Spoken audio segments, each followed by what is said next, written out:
Štvrtá A nám predviedla svoje vedomosti. Porozprávali nám o vzniku slovenskej hymny. Prelom rokov 1843 a 1844 bol na Bratislavskom evanjelickom líceu veľmi napätý. Za Silvestra odvolali Ľudovíta Štúra z katedry reči a literatúry československej. 21 študentov, medzi nimi aj Janko Matúška a mnoho iných budúcich významných postav našej literatúry, sa postavili za svojho učiteľa a na protest sa rozhodli demonštratívne odísť z predškolka a štúdia dokončiť hymny. V marci 1844 študenti odchádzali z predškolku a na melódiu ľudovej piesne Kopala studienku spievali tej básne Ponadatovo blízka, ktorú 2 dní pred ich odchodom napísal Janko Matúška. Pieseň sa po roku 1844 spievala pri rôznych príležitostiach. Vyjadrovalo sa ňou vlastenecku. Od roku 1918 sa stala druhou časťou Československej štátnej hymny. Od 1. marca 1990 je štátnou hymnou Slovenskej republiky. Zaspievali ľudovú pesničku Kopala studienku podľa CD-čka z učebnice.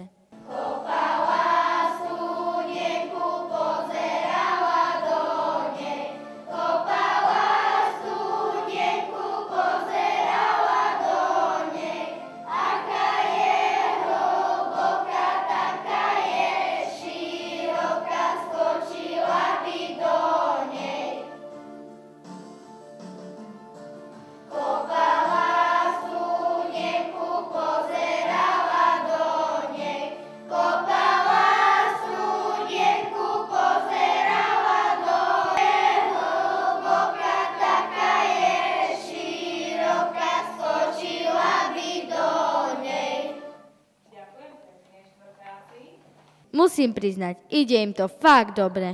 Spievať vedia perfektne. Taktiež nám k tomu zatancovali ľudový tanec.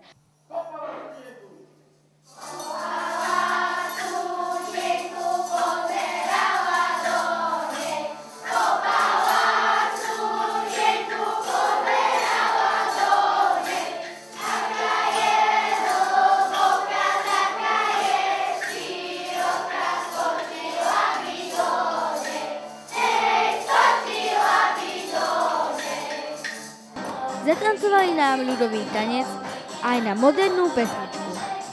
Majú môj veľký obdiv. Klobúk dole. Sú to nadané deti. Olé!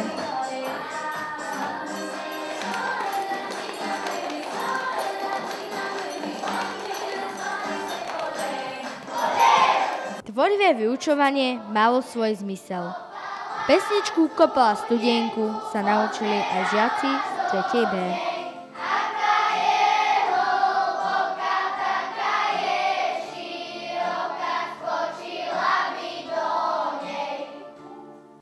Pre televíziu Lúčik Ema Durkajová.